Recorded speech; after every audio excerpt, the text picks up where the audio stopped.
স্বামীর কবরের পাশে চিরনিদ্রায় শায়িত হবেন বাংলাদেশের প্রথম নারী প্রধানমন্ত্রী বেগম খালেদা জিয়া।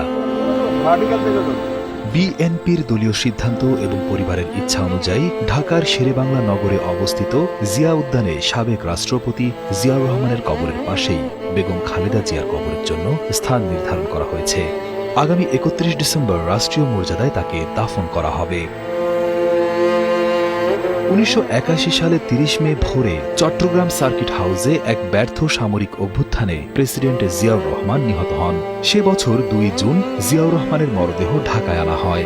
সংসদ ভবন এলাকাটি তার স্বপ্নের প্রজেক্ট ছিল এবং তিনি এই এলাকার উন্নয়নে ব্যাপক ভূমিকা রেখেছিলেন। তাই জাতীয় সংসদ ভবনের উত্তর পাশে ক্রিসেন্ট লেক সংলগ্ন জিয়া উদ্যানে তাকে রাষ্ট্রীয় মর্যাদায় সমাহিত করার সিদ্ধান্ত নেওয়া হয়।